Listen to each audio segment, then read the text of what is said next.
Panazol est une ville dynamique qui bouge. Et quand la proposition nous a été faite par Limoges Métropole d'accueillir le départ du Tour du Limousin, surtout le 50e, bon, c'est avec spontanéité que j'ai répondu tout de suite OK. Il y a eu une mobilisation assez importante de bénévoles autour de l'événement. Bon, et puis ça montre aussi que Panazol est une ville où il fait bon vivre. Bon, Claude Fadmandi, 50e Tour du Limousin. Je crois que ça s'annonce très bien. Vous avez vu que ce matin, le soleil nous accueille. Beau départ de Panazol ce matin. Beaucoup de monde d'ailleurs dans ce village. Pour arriver ce soir à Rochechouart, une belle étape la journée suivante sur la Creuse avec Fursac pour arriver au Maupuy. La troisième qui fera Saint-Pantin de l'Arche pour arriver à Chaumeil. Et puis la traditionnelle arrivée de Limoges alors que nous serons partis de Saint-Junien. 20 équipes quand même cette année encore. Hein. Et encore 20 équipes. Cela ferait énormément plaisir qu'un Français gagne. Ça fait 8 ans qu'un Français n'a pas gagné. Moi, je pense beaucoup à un garçon comme David Gaudu, mais il y a Villermoz, il y a Cyril Gauthier et bien d'autres. Guillaume Martin qui court avec une équipe belge.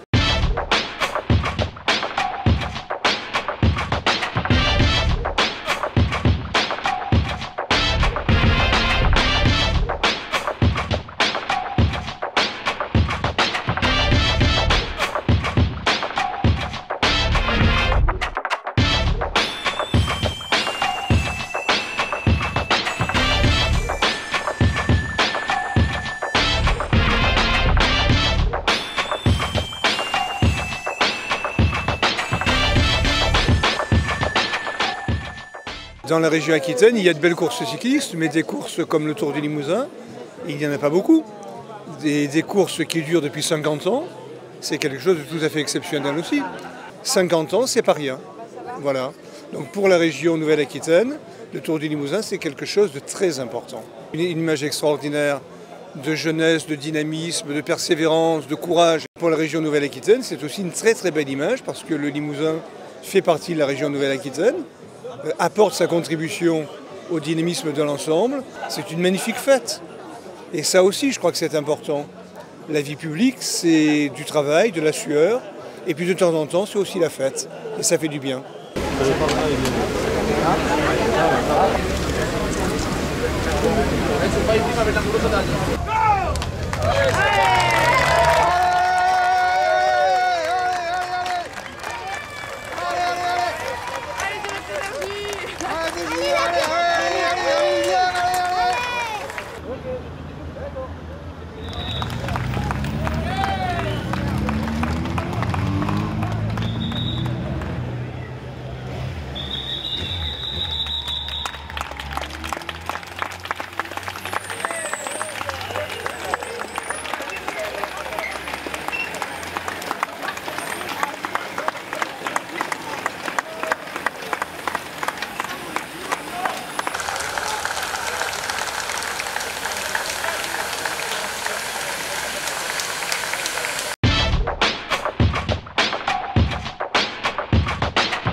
Première victoire dans le peloton professionnel à Rochechouart. Mais avec le maillot jaune, c'est un peu la cerise sur le gâteau. Il y a la victoire et la première place au classement général.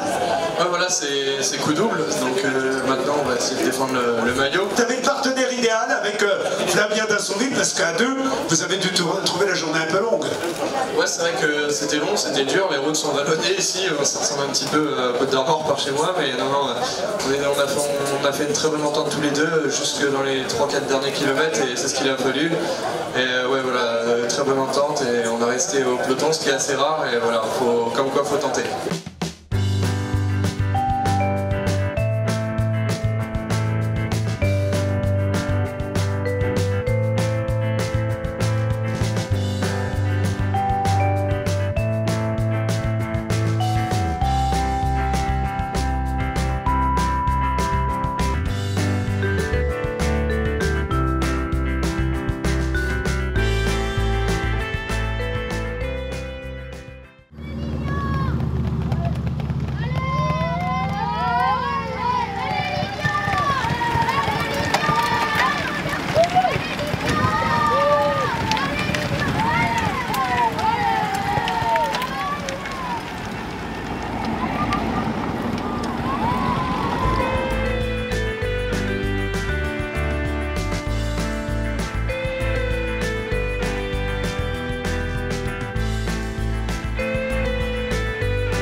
Allez Brian, allez!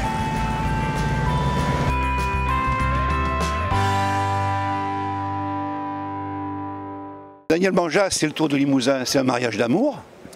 Ben oui, je sais pas quand est-ce qu'on fêtera nos noces d'or, mais ça fait une trentaine d'années que je viens. Et je suis tombé amoureux des paysages, de la course et puis des gens. Moi, dans mon métier, ma passion, c'est les rencontres avec les autres. Donc je vis des moments très forts et puis c'est une épreuve avec laquelle on ne peut pas tricher.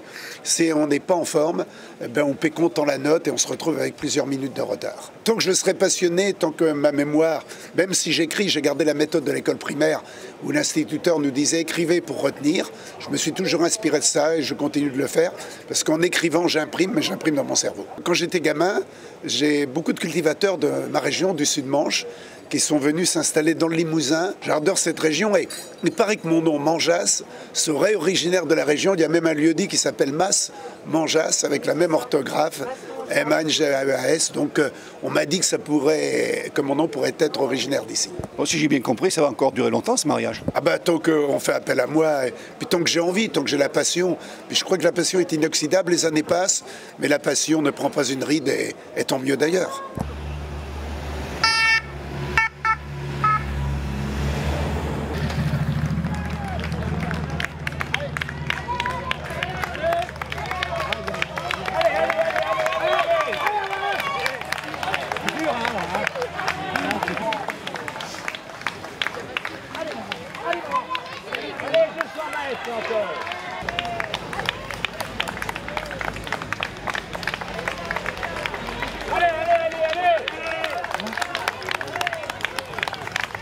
C'est Alexis Villermoz, lieutenant de l'équipage de 2 heures la mondiale, qui donc s'impose dans l'étape du jour. Voilà l'arrivée donc d'Alexis Villermoz. On a vu Guillaume Martin en première ligne. Voilà à la 2e place l'arrivée donc de l'Italien Gavazzi, 3e Prades à la 4e place. Guillaume Martin en 5e position. On a Lilian Calmejane. Voilà l'arrivée de Elie Gebert. Vainqueur de l'étape du jour, les mains se lèvent, on applaudit plus fort encore Alexis Villermoz et un maillot jaune. En général, toutes les mains se lèvent pour l'ovationner Elie Gebert. Je suis commissaire de la voiture balai, exclusivement. Et alors, quel est le rôle d'être commissaire de la voiture balai? Eh bien, la voiture balai, le commissaire, il voit toutes les misères du peloton. Au lieu de voir les échappés, il voit la queue du peloton. Donc ceux qui ont des problèmes, les crevaisons, les chutes, il y en a qui sont malades. J'ai eu Laurent Fignon, il a abandonné parce qu'il était malade. À l'époque, je jouais un petit peu d'harmonica, je leur avais joué de l'harmonica dans la voiture balai, tout le monde tapait dans les mains.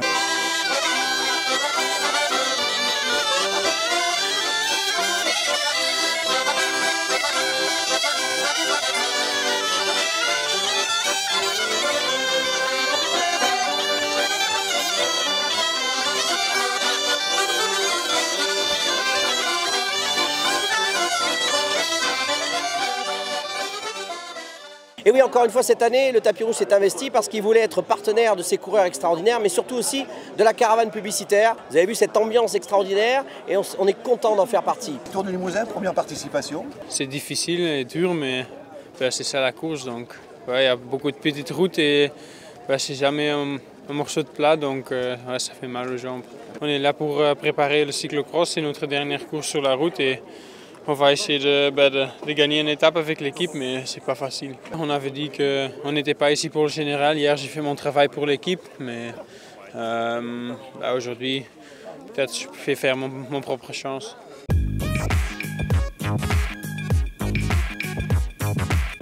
Élie, troisième étape aujourd'hui, 4 secondes d'avance. Ouais, c'est ça, encore 4 secondes pour le général. Bon, c'est un écart infime, mais bon, c'est aussi un écart tout de même pour aller le chercher. Donc voilà, on va encore faire ce qu'on peut aujourd'hui.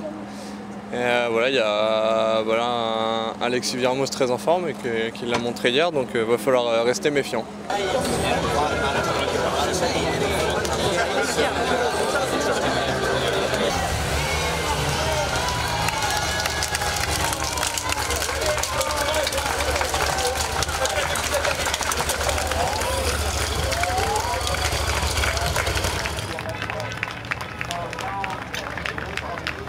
Actuellement 10 hommes en tête avec 4 minutes d'avance sur le peloton.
Julien Simon à IP7, Litienne, Vermersch à IP18. Alors Cyril Codier, vainqueur de l'étape, le corps de l'équipe AG2R la mondiale s'impose.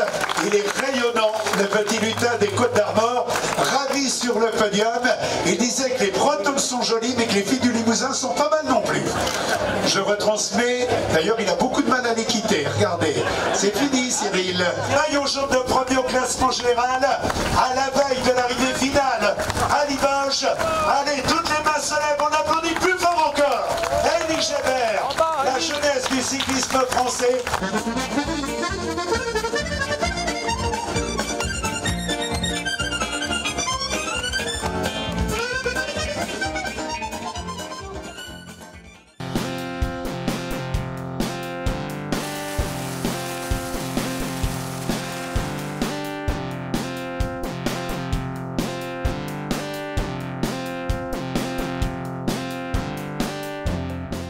Ça fait à peu près 9 ans qu'on fait la caravane publicitaire.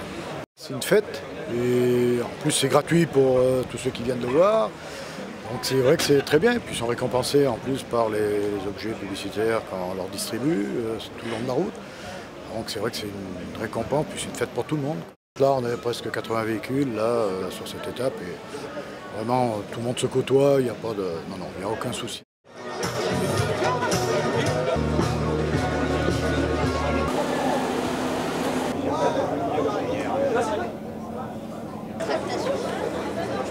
Est-ce que la G2R va attaquer aujourd'hui ou pas? Non, c'est compliqué sur ce Tour de Limousin de créer des écarts. 4 secondes en numéraire c'est peu, mais c'est un fossé abyssal au vu du parcours du jour. On est aussi surpris de voir autant de spectateurs, autant de monde qui vient nous voir au bord des routes, que ce soit durant le parcours ou à l'arrivée, et ça c'est important pour nous, ça nous fait plaisir. On voit que dans le Limousin le vélo a sa place et ça c'est une belle chose. Le Tour du Limousin, c'est 4 étapes, c'est dur. Oui, c'est une course qui est difficile au niveau du profil. Bon, cette année, on a un petit peu moins de chaleur que d'habitude. C'est super bien organisé. Donc pour nous, il n'y a aucun souci. Il y a de la petite route, des montées, des descentes, mais voilà, ça fait partie des courses. C'est le Limousin, c'est bien à part de pas mal de courses. Et en plus, vous avez le maillot jaune. Voilà, depuis le premier jour, on a le maillot jaune, on a gagné la première étape, donc on va pas se plaindre nous. J'espère que tous les efforts qu'on a fait hier avant-hier, l'équipe ont fait un sacré boulot, donc voilà, la cerise sur le gâteau, ça serait que ce soir, on garde le maillot jaune.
HPBTP, Aubert 93.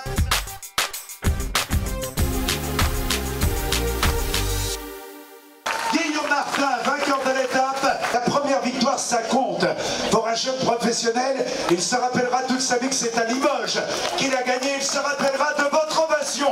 Allez, tout le monde est en l'air, on applaudit plus fort encore. Les meilleurs sprinters du peloton, deuxième de l'étape du Tour à Limoges. Il va recevoir maintenant des mains de monsieur Jean-Claude Lebois, le président du conseil départemental, eh bien, le trophée donc de vainqueur du classement des points parrainés par le conseil départemental de la Haute-Vienne, Brian Cocard, Philippe Asleven, champion d'Europe, un champion du monde, meilleur grimpeur, récompensé donc par Limoges Métropole Laglo, et les félicitations de Bruno Jeunesse. Le Benjamin du Tour de France 2017, Elie Gébert était vice-champion d'Europe, champion de France.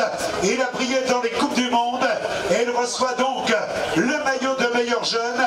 Voilà les félicitations de Pascal Léger, directeur Quimper à Limoges, et Frédéric Guyot, directeur général adjoint Quimper à Paris. Guillaume Martin, maillot du combiné parrainé par Natea. Guillaume Martin, prix de la combativité parrainé par Avia Picotti. Vous avez devant vous le plus jeune champion du monde de l'histoire du cyclocross. On peut lui réserver une ovation exceptionnelle. Il a du sang limousin dans les veines. Mathieu Van Der Poel. Voilà, Mathieu sur le podium, champion du monde route, champion du monde de cyclocross. T'es fier de ton petit-fils, hein?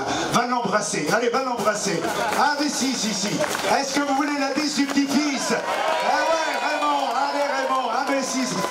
Ah mais je te connais, t'es capable d'embrasser les hôtesses. Non, c'est le petit-fils qu'il faut que t'embrasses. Voilà, viens Raymond. Voilà, Raymond avec Mathieu Van Der Poel, je crois qu'on peut les applaudir. Alors quel est ton programme maintenant après le Tour de Limousin?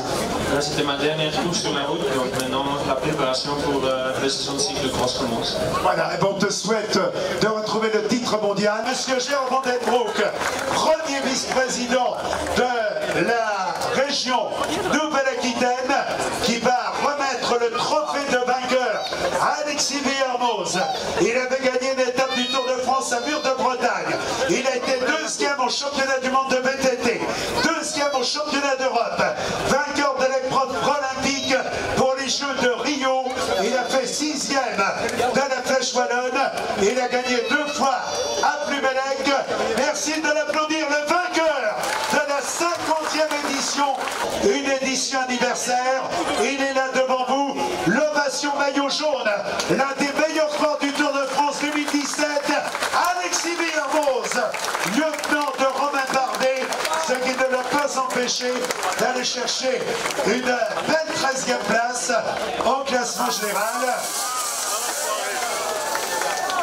Voilà l'équipe avec Alexis Villermo, Cyril Gauthier, Hubert Dupont, donc Benoît Costefroy, François Bidard et Julien Bérard, challenge international par équipe. 4 Français vainqueurs d'étape, classement général un Français et puis maillot blanc, l'ancien maillot jaune. Donc voilà, c'est quelque chose que nous avions souhaité. Puis c'est surtout un tour où on a vu beaucoup de jeunes.